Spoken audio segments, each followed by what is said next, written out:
Help! Somebody, please! I can't swim! I can't— Hold on! Don't let go! I can't swim! I can't! It's too strong! The water's pulling me! I got you! Stop kicking! Don't let me drown! Please! Please!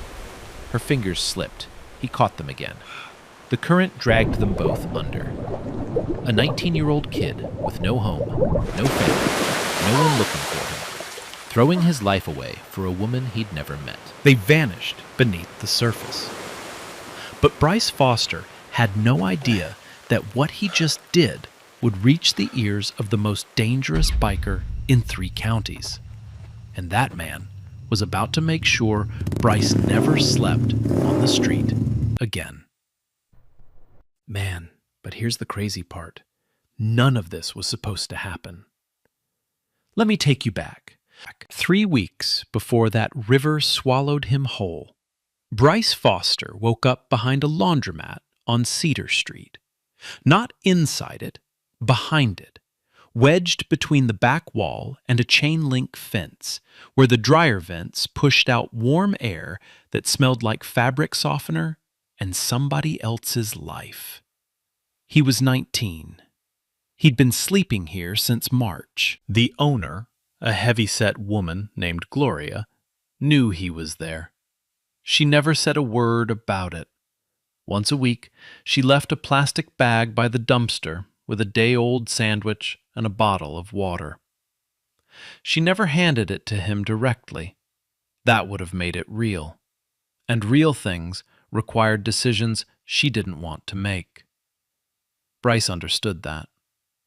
He understood a lot of things people assumed he didn't. He'd been in the foster system since he was 8. His mother left one morning to buy cigarettes and never came back. No note, no phone call, no forwarding address, just an empty apartment and a kid sitting on the kitchen floor, waiting. 6 foster homes in 10 years. Some were fine, most were not. The last one, the Graysons, had 3 other kids and not enough patience for any of them. When Bryce turned 18, they shook his hand, wished him luck, and closed the door behind him. That was it. That was the system's version of a graduation ceremony.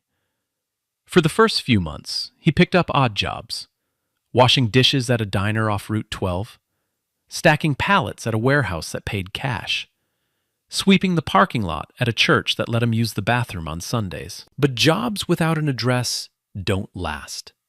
Employers want a phone number. Landlords want a deposit. Banks want ID that hasn't expired. And the world keeps spinning while you stand still, trying to figure out which door to knock on next. By winter, Bryce had stopped knocking. He carried everything he owned in a gray backpack with a broken zipper. 2 shirts, a pair of jeans, a toothbrush with frayed bristles he'd picked up from a shelter bin, and a college algebra textbook he'd found in a dumpster behind the community college. The cover was warped from rain. Half the pages had coffee stains. He didn't care. He read it at night under the glow of the laundromat's security light. Not because anyone told him to, not because it was going to get him anywhere, but because the numbers made sense when nothing else did. X plus Y equals Z. There was always an answer. You just had to work through the steps. Nobody in town really saw Bryce. He moved through the streets like weather, present but unremarkable. The grocery store clerk looked past him. The gas station attendant waved him off when he asked about work. The teenagers at the park called him that guy and moved their bags closer when he walked by. He wasn't dangerous. He wasn't loud. He wasn't anything to anyone. Just a 19-year-old kid with a torn hoodie, a broken backpack, and a math book he couldn't stop reading. The town was called Ridgeton. Population 4,000 and change. Nestled along the Cumberland River in eastern Tennessee, where the hills rolled green in the summer and the winters cut through you like a sermon you didn't want to hear. Bryce walked the river trail most afternoons, not for exercise, not for peace, because the trail ran behind the commercial district, away from the main sidewalks, away from the looks, away from the people who made him feel like a stain on their morning. The river didn't care who he was. It just kept moving, and in 3 weeks, that same river would try to kill him. It had rained for 2 days straight, not the soft kind that makes everything smell clean, the heavy kind. The kind that turns dirt paths into mud rivers and makes the Cumberland swell until it swallows the lower bank whole. By Thursday afternoon, the water was running fast and brown, carrying branches and trash and anything else that wasn't bolted down. The town had put up orange cones near the footbridge. A paper sign taped to a post read, "Stay back from the river's edge." Bryce saw the sign. He kept walking. The trail was empty. Everyone with somewhere to be was already there. Everyone with a home was inside it. Bryce had neither, so he walked, hands in his pockets, head down, the algebra textbook in his backpack pressing into his spine like a quiet promise nobody had made him. He passed the old mill bridge, past the picnic tables chained to concrete slabs, past the spot where teenagers left beer cans and cigarette butts on Friday nights. The air smelled like wet earth and rust. He was thinking about quadratic equations when he heard it. A scream. Not a playful one. Not kids messing around by the bank. This was the kind of sound that comes from a body that knows it's about to die. Raw. Desperate. The kind that makes your stomach drop before your brain catches up. He stopped, turned toward the river. A woman, mid-20s. She was in the water, maybe 40 feet from the bank, arms thrashing, head going under, coming back up, going under again. Her jacket had ballooned with air, but it was dragging her sideways now, pulling her toward the center of the current, where the river ran fastest and deepest. She screamed again. The word came out broken, half swallowed by water. "Help!" Then she went under, and didn't come back up. Bryce dropped his backpack. He didn't take off his shoes. He didn't look for a branch or a rope or a rock to throw. He didn't call 911 because he didn't own a phone. He didn't weigh the odds. He didn't think about what happens to a homeless kid with no insurance who drowns in a river nobody asked him to jump into. He ran. The rocks along the bank were slick with rain and river spray. He slipped twice, caught himself on his palms, kept going. He could see her hand, just her hand, breaking the surface of the brown water like it was reaching for something that wasn't there. 20 feet. 10 feet. He hit the water at full sprint. The cold was instant. It seized his chest like a fist and squeezed the air out of him. His legs went numb in seconds. The current was stronger than it looked, 10 times stronger, and it grabbed him the moment he was waist deep, pulling him sideways, pulling him downstream, pulling him under. He kicked, found the surface, gasped. She was 5 feet ahead of him now, eyes wide, mouth open but no sound coming out anymore. She'd stopped screaming. That was worse. People who are fighting make noise. People who've given up go quiet. "Grab my hand!" he yelled. She couldn't hear him, or couldn't move. Her arms had gone still. She was sinking, slow and heavy, like the river had already made up its mind. Bryce swam harder than he'd ever swum in his life. 3 strokes. 4. His fingers touched fabric, her jacket sleeve, and he grabbed it with everything he had left. She grabbed back, both hands, locked onto his arm like a vice. And then the river pulled them both under. The world went dark and cold and impossibly loud. Water filled his nose, his ears, his mouth. The current spun him sideways, and he lost all sense of direction. Up, down, left, right. It all became the same brown nothing. His lungs burned, his eyes stung. The woman's hands were still locked onto his forearm, her grip so tight he could feel her fingernails cutting into his skin through his sleeve. She was panicking, kicking wildly.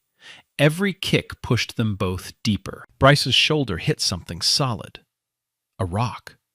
The impact sent a bolt of pain down his arm, but it told him which way was down. He planted his feet on the rock and pushed, hard, straight up. They broke the surface. He gasped. She coughed. Brown water poured out of her mouth. Her eyes were open but unfocused, blank, like she was somewhere else entirely. "Stop kicking!" he yelled. "I got you! Stop kicking!" She didn't stop. Her body had gone full survival mode. Every instinct told her to climb on top of him, climb on top of anything, and she was pulling him under to do it. This is how people drown trying to save someone. He'd read that once, maybe in a pamphlet at the shelter, maybe in a book. It didn't matter now. What mattered was that her weight was pushing his head below the waterline, and the river was dragging them both toward the deeper channel. He swallowed water, choked, kicked his way back up. "Listen to me!" His voice cracked. "I need you to float on your back. Can you do that?" Nothing. Just wide eyes and clawing hands. He tried again, louder this time. "Hey! Look at me! Look at me!" Something shifted in her face. A flicker. Recognition that another human being was here, in this water, trying to keep her alive. "On your back," he said. "I'll pull you. Just float." She didn't float, but she stopped climbing. That was enough. Bryce hooked his right arm under her left armpit and across her chest. He turned toward the bank, or what he hoped was the bank, and kicked. The current fought him with every stroke. His legs were cramping. His arms were shaking. The cold had seeped past his muscles and into his bones, and it was whispering to him now. Just let go. Just stop. Just let the river have this one. He kicked harder. His free hand scraped against something rough. A tree root jutting out from the eroded bank. He grabbed it. The bark bit into his palm. He held on. The current pulled at his legs like hands trying to drag him back. The woman was dead weight against his chest. His grip was slipping, one finger at a time. The root was wet and his hands were numb, and everything inside him was screaming to let go. He didn't let go. He pulled, inch by inch, his elbow hooked over the root, then his shoulder. Then he dragged her forward until her torso was resting on the muddy bank, half in the water, half out. He crawled up beside her, got halfway onto the bank, and collapsed, face first, into the mud. Rolled onto his back, stared at the gray sky. His vision blurred, came back, blurred again. His chest was heaving. His hands were bleeding. Both palms torn open from the rocks and the tree bark. The cut on his shoulder pulsed with a dull, deep ache that radiated down into his elbow. His left leg was shaking so hard he couldn't have stood if he'd tried. He could hear the river behind him, still rushing, still hungry, still not caring about what it had almost taken. The woman was lying on her side, coughing up water in violent spasms. Each cough shook her whole body. When it finally stopped, she just lay there, breathing, shaking, alive. Bryce sat up, peeled off his hoodie, the only warm thing he owned, and draped it over her shoulders. She was wearing a white blouse that had gone see-through from the water. Her hands were trembling so badly she couldn't grip the fabric.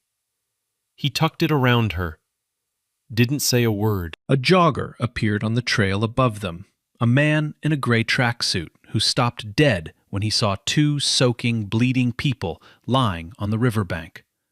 "Oh my God, are you... what happened?" "She fell in," Bryce said. His voice was barely there. "Call 911. The jogger fumbled with his phone, hands shaking almost as much as the woman's. Bryce looked at her. "What's your name?" She blinked, swallowed. Her lips were blue. "Lily," she said. "Lily Dawson." The name meant nothing to him. Not yet. He didn't know that the security camera on the footbridge had captured everything, from the moment he dropped his backpack to the moment he crawled onto the bank. He didn't know that the footage would be pulled by the Ridgeton Police Department within the hour. He didn't know that by tomorrow morning, that footage would be sitting on the desk of a man whose name made gas station clerks stop talking and bar owners lock their doors. All Bryce knew was that his hands were bleeding, his hoodie was gone, and tonight he'd be sleeping in the cold without it. He stood up, looked at Lily one more time, and then he walked away. The ambulance arrived in 7 minutes. 2 paramedics, a fire truck behind them because that's protocol when someone goes into the water. Lily Dawson was wrapped in a thermal blanket and loaded onto a stretcher. Her vitals were stable, but her body temperature had dropped to 94 degrees. Mild hypothermia. She'd need monitoring, IV fluids, a warm room, and someone to watch her through the night. Bryce was sitting on a rock 15 feet away when the second paramedic walked over. "Sir, we need to check you out too. You've got lacerations on both hands and what looks like a shoulder contusion." Bryce looked at his hands. He hadn't really noticed the cuts until now. The adrenaline was wearing off, and everything was starting to hurt at once. His shoulder, his ribs, the scrape along his left knee where he'd hit the riverbed. "I'm fine," he said. "You're bleeding. We need to—" "I don't have insurance." The paramedic paused. That pause said everything. It was the pause of a man who'd heard that sentence 100 times and never once had a good answer for it. "We can still treat you on site. No transport, no charge." Bryce let him clean the cuts, gauze and antiseptic. The paramedic wrapped his right hand and told him to keep it dry for 3 days. Bryce almost laughed. Keep it dry, as if he had a sink and a medicine cabinet and a bathroom with a lock on the door. A police officer took his statement. Name, age, what happened. "Address?" the officer asked. Bryce stared at him. "I don't have one." The officer wrote something on his notepad. Bryce couldn't see what. Probably NFA, no fixed address. 3 letters that turned a person into a category. "Phone number?" "Don't have one." The officer closed his notepad. "Well, you did a brave thing today, son. That girl would have drowned." Bryce nodded. The officer walked back to his cruiser. That was the extent of the system's gratitude. A sentence and a nod and a notepad that would go into a filing cabinet nobody opened. Lily was already in the ambulance. The doors were closing. But before they shut, she turned her head and looked at him through the narrow window. "Thank you," she mouthed. He raised his bandaged hand. A small wave. Then the doors closed, and the ambulance pulled away, and she was gone. The jogger had left. The fire truck had left. The police cruiser was pulling out. Within 20 minutes, the riverbank was empty again. Just mud and footprints and a gray backpack sitting exactly where Bryce had dropped it. He picked it up, unzipped it. Water dripped from the bottom seam. The algebra textbook was soaked through, pages swollen and wrinkled, fused together at the edges. The ink had bled on chapters 6 through 9, the chapters on quadratic functions, the ones he'd been working through that week. He peeled 2 pages apart. The equations were gone, smeared into blue ghosts of what they used to be. He held the book for a long moment, then put it back in the bag. He didn't have his hoodie anymore. Lily still had it. He'd forgotten to ask for it back. Or maybe he hadn't forgotten. Maybe giving away the only warm thing you own is easier when you've already decided you don't matter that much. That night, Bryce slept behind the laundromat in a t-shirt and wet jeans. The dryer vents pushed warm air against his back. The temperature dropped to 41 degrees. He curled into himself and shivered until his body gave up and let him sleep. No one came looking for him. Not yet. Colt Dawson didn't get phone calls that made him sit down. He'd been president of the Iron Wolves Motorcycle Club for 11 years. He'd buried friends. He'd walked away from wrecks that should have killed him. He'd stared down men twice his size across bar counters and county lines and never blinked. But when his daughter's voice came through the phone, shaking, broken, barely holding together, he sat down. "Daddy, I fell in the river." He was at the hospital in 14 minutes. Broke 3 traffic laws getting there. His Harley took the corners so hard his knee nearly touched asphalt. Lily was in a bed, warm, breathing, IV dripping. A nurse was checking her temperature every 30 minutes. She looked small in that bed, smaller than he remembered, and she was wearing someone else's hoodie, gray, oversized, torn at the left pocket. "Whose is that?" he asked. "The boy who pulled me out." Colt looked at the hoodie, looked at his daughter. The math was simple. Someone had given his kid the only layer they had in weather that was heading below 40. What boy? Lily told him everything. The river, the current, the screaming, the kid who came out of nowhere and jumped in without a second thought. How he'd fought the water with her on his arm. How he'd grabbed a tree root with one hand and pulled them both to shore. How he'd taken off his hoodie and put it around her shoulders, and then just walked away. "He didn't even ask my name first," she said. "I told him after. He just left." Colt sat in the plastic chair beside her bed. He didn't say anything for a long time. His jaw worked like he was chewing on something he couldn't swallow. "The police have footage," Lily added. "Camera on the bridge." Colt made one call, not to the police, to Grayson Pike, the club's sergeant-at-arms, who had a cousin in the Ridgeton PD. 30 minutes later, Colt was watching the footage on a phone screen in the hospital hallway. He watched it 3 times. The first time, he watched the kid run. Full sprint down the bank. No hesitation, no looking around for help. Just a straight line from the trail to the water, like there was a rope tied between him and the drowning woman, and nothing in the world could have stopped him. The second time, he watched the kid go under, both of them disappearing below the surface. 7 seconds, 8, 9, and then up, choking, fighting, the kid pulling Lily with one arm while the river tried to take them both. The third time, he watched the end. The kid sitting on the rock while the ambulance took Lily away, picking up a soaking wet backpack, walking off alone into the tree line. No ride, no phone, no one. Colt put the phone down. "Who is he?" he asked Grayson. "Kid named Bryce Foster, 19, no address on file, no family listed. Officer marked him NFA. Homeless? Looks like it." Colt stared at the wall. His knuckles were white around the phone. He'd spent his whole life in a world where debts were paid, where loyalty was currency, where you didn't let a favor sit unanswered because that's how you lost respect. And respect was the only thing between order and chaos. A kid with nothing had risked his life for Colt's daughter.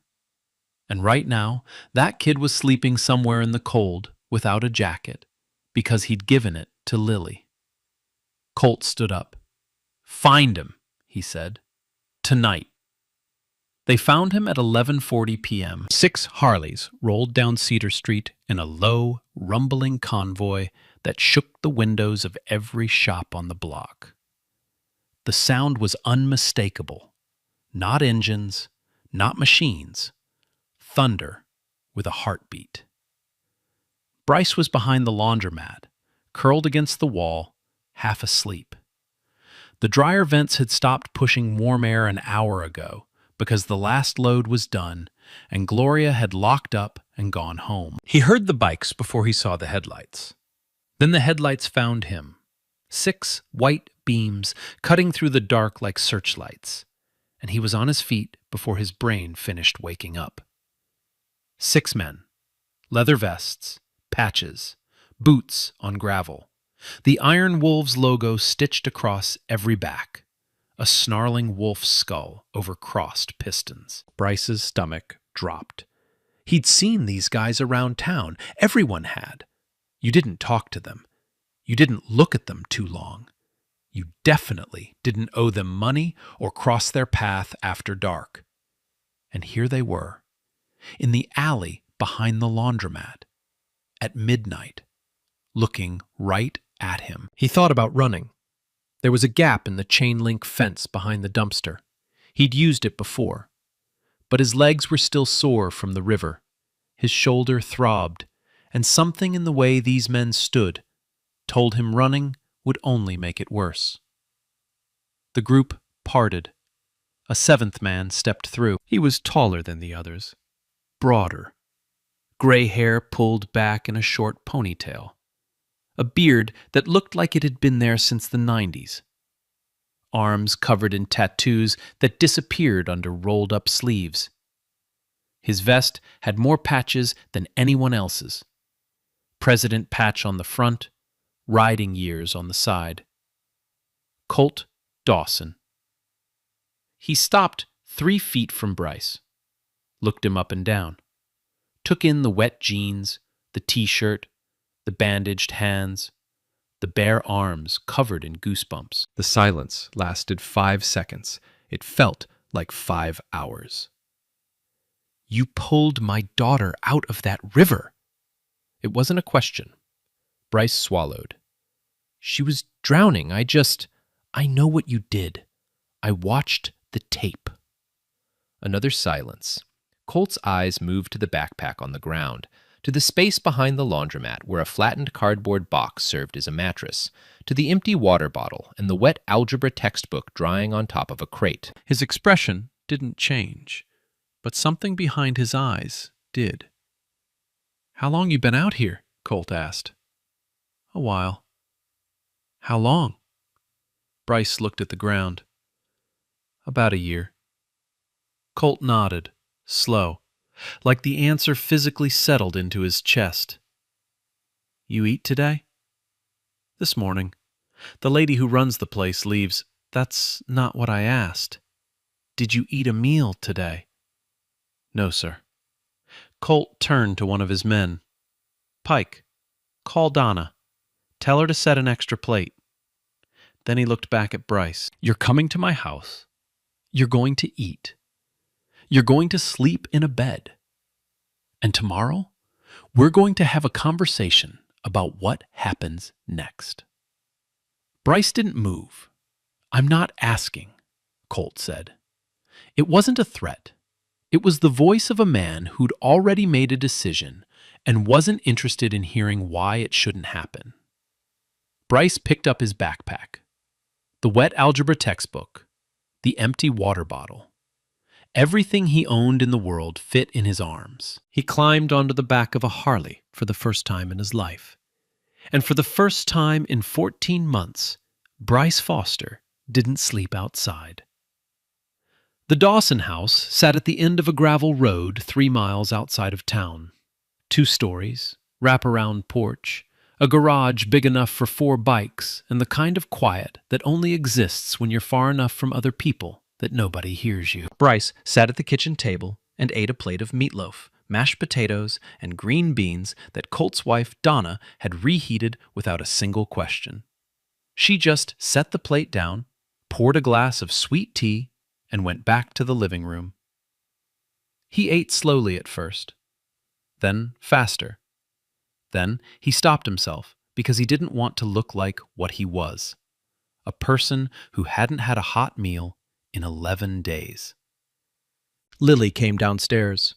She was wearing sweatpants and a flannel shirt, and her hair was still damp from a shower. She stopped when she saw Bryce at the table. "It's you," she said. "It's me." She sat across from him, didn't say anything for a moment, just looked at him like she was still trying to reconcile the person who'd pulled her out of the river with the person sitting in her father's kitchen eating leftover meatloaf. "Thank you," she said. "I mean, I said it before, at the river, but I don't think I really said it." Bryce set down his fork. "You don't have to keep thanking me. You almost died. So did you." That ended the conversation for a while. Some debts are too big for words, so people just sit with them. Colt showed Bryce to a room upstairs, a guest room with a single bed, a dresser, and a window that looked out over the back field. Clean sheets, a pillow with an actual pillowcase. "Stay as long as you need," Colt said, and closed the door. Bryce sat on the edge of the bed, put his hand on the pillow, pressed it down, watched it spring back up. He did it 3 more times, like he was testing whether it was real. He didn't cry. He wanted to, but somewhere along the way, he'd forgotten how to start. The next morning, the trouble began. Wade Prescott showed up at 9 a.m., vice president of the Iron Wolves. Buzzcut, square jaw, a man built like a cinder block with the personality to match. He didn't knock. He walked in through the side door the way he always did, poured himself a coffee, and stopped dead when he saw Bryce sitting at the breakfast table. "Who the hell is this?" "Bryce Foster," Colt said from behind his own mug. "He's staying here for a bit." "Staying here." Wade repeated it flat, like the words didn't fit together. "He pulled Lily out of the river." "I heard, and that's great. Buy him a steak, give him a handshake. But he's not club business, Colt. He's my business. Your business is the club's business. That's the whole point."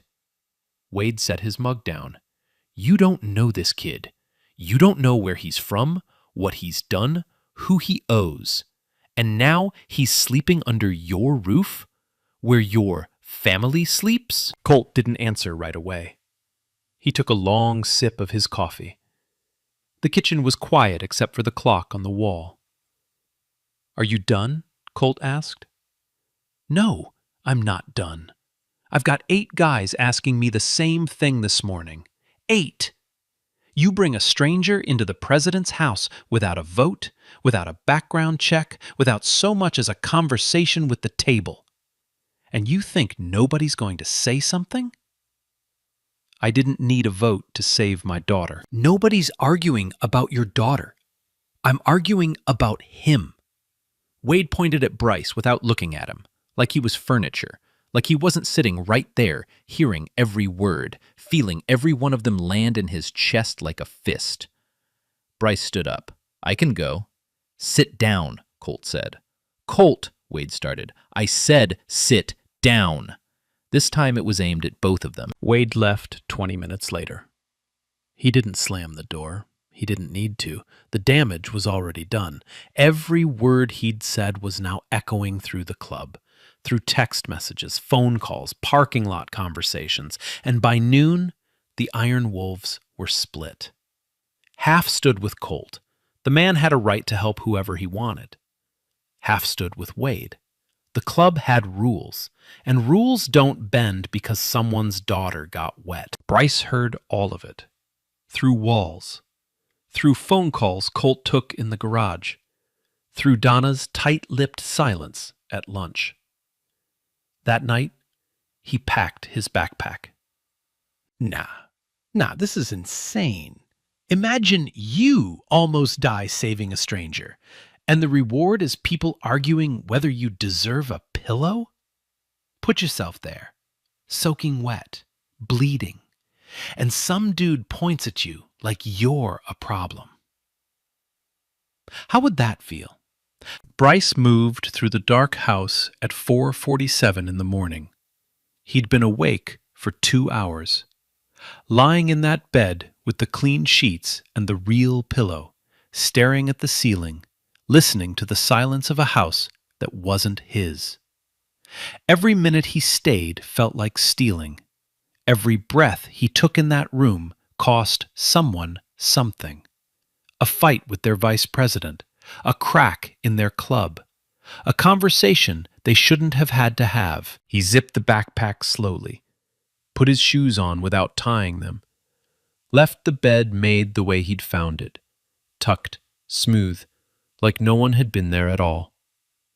The hallway was dark. The stairs creaked on the 4th step, and he froze. Nothing. He kept going.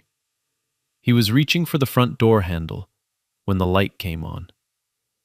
Where exactly do you think you're going? Lily was standing at the bottom of the 2nd staircase, arms crossed, hair tied back, eyes wide awake, like she'd been waiting for this. I'm making things worse, Bryce said. Your dad's got problems because of me. I heard what that guy said yesterday. He's right. I'm not club business. I shouldn't be here. You saved my life, and you're leaving because someone said something stupid? It's not just someone, it's half the club.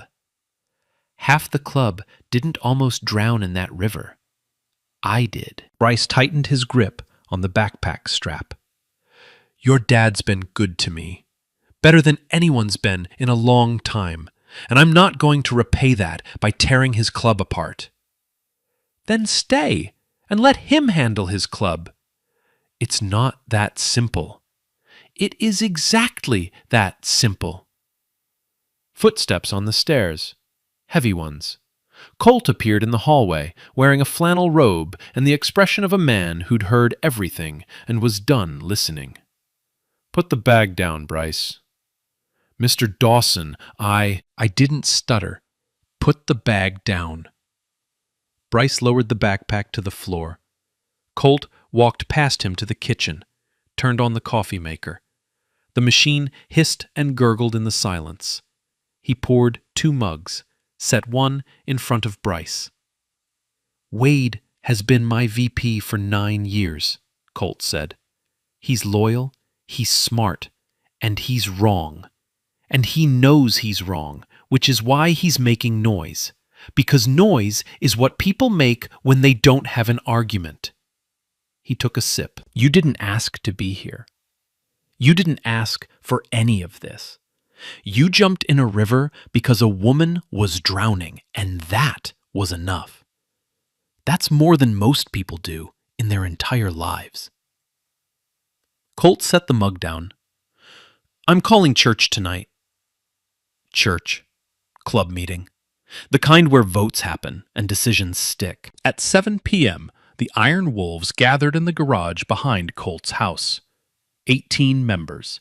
Folding chairs arranged in a circle. The room smelled like motor oil and cigarette smoke and tension. Bryce wasn't invited.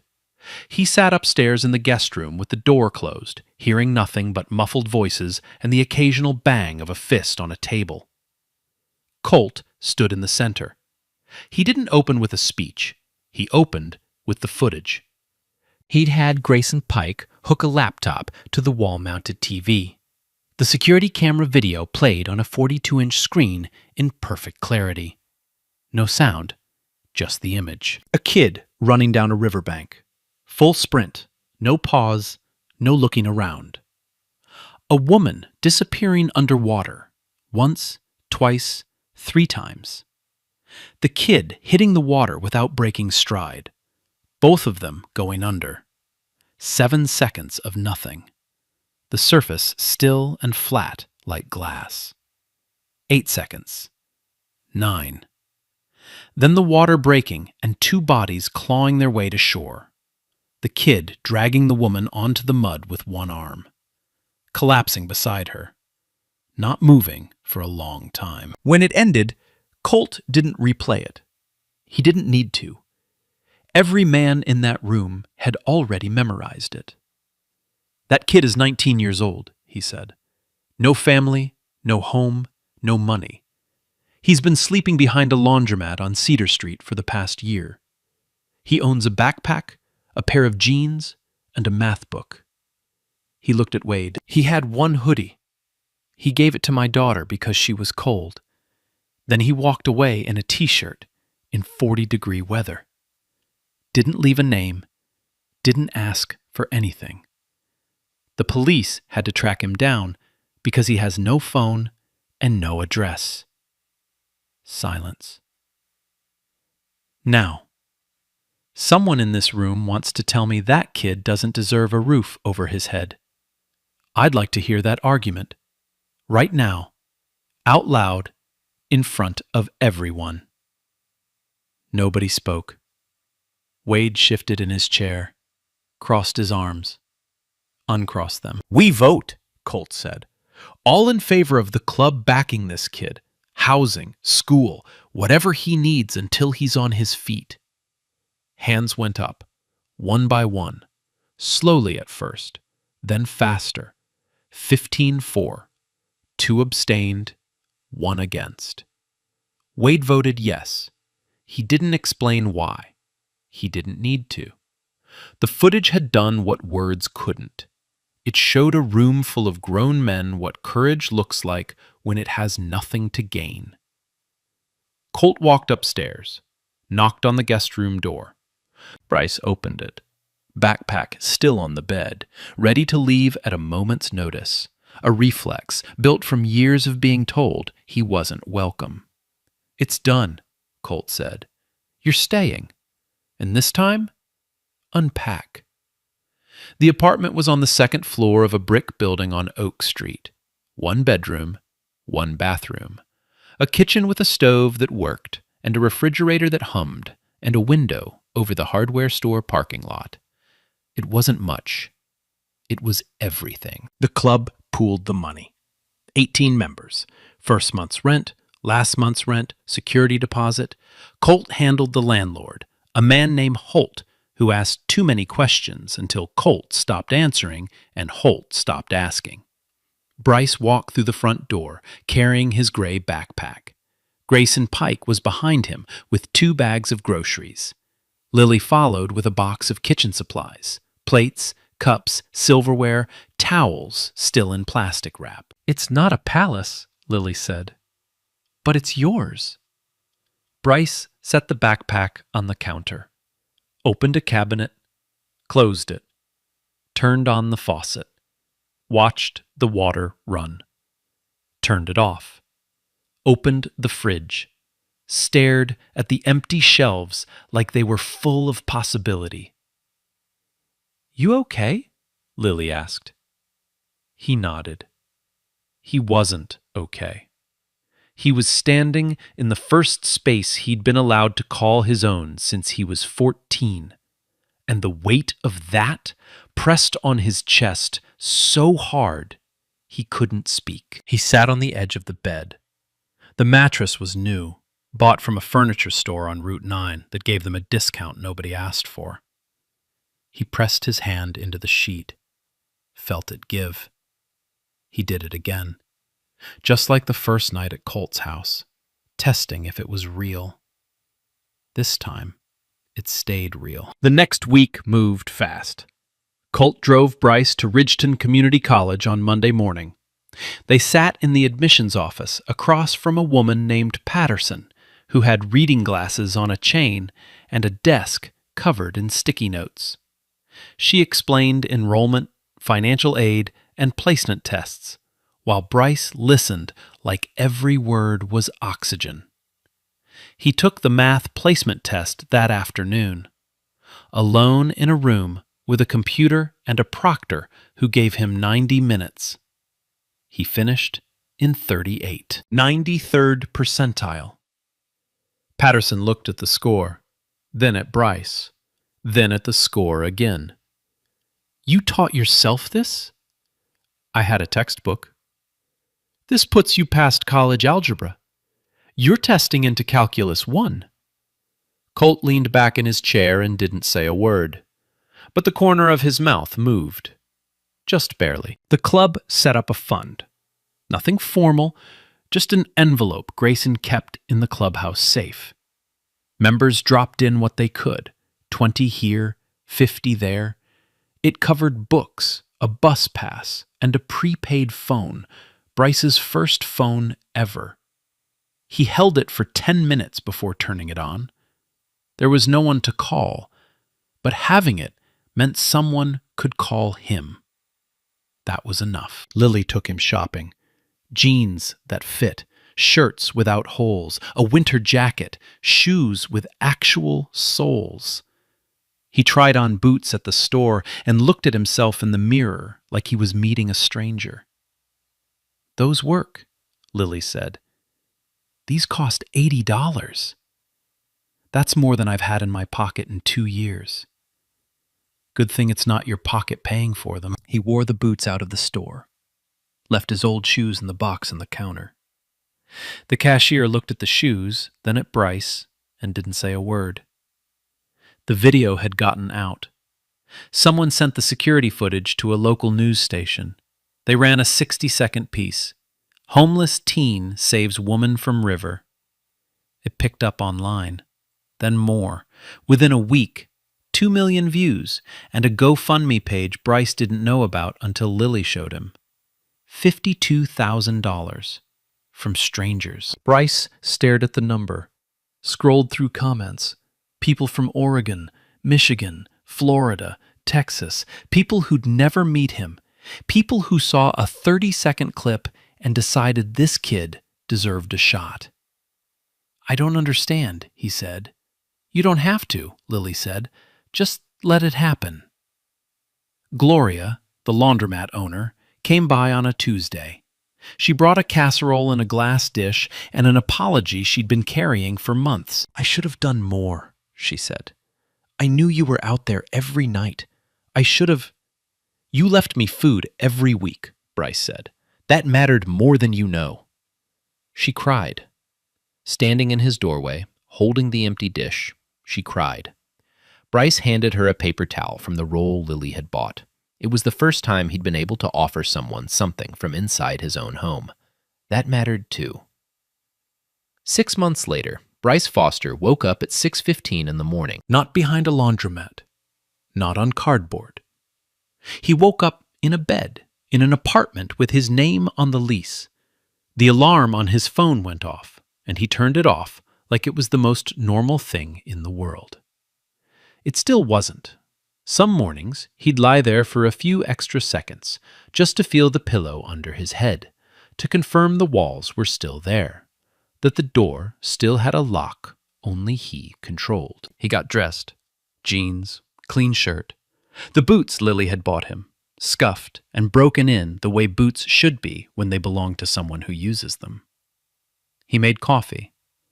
Not from a gas station, from a machine on his counter, with grounds from the store down the street, with water from his own faucet. Then he went for a run. The river trail.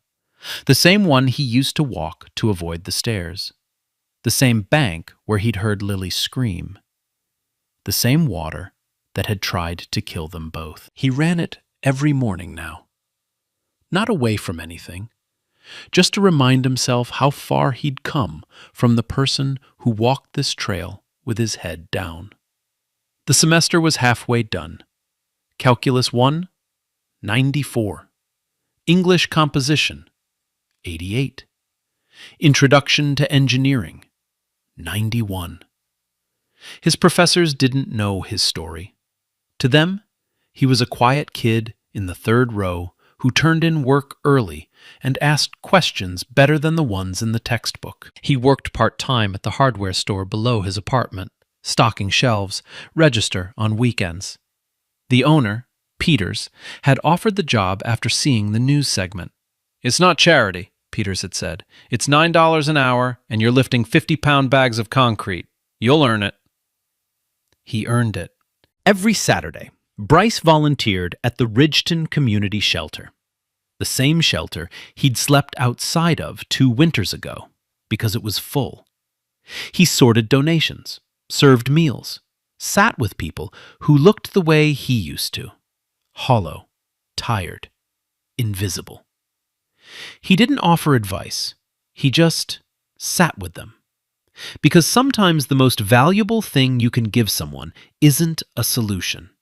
It's proof that someone sees them. Colt came by on Thursdays. It started as check-ins and became something else. They'd sit at the kitchen table, drink coffee, talk about engines and weather. Sometimes they didn't talk. They just sat, the way fathers and sons do when silence means more than conversation. Lily texted him every day. Short messages, dumb memes. Once, she sent a photo of a calculus problem on a billboard and wrote, "This you?" He laughed.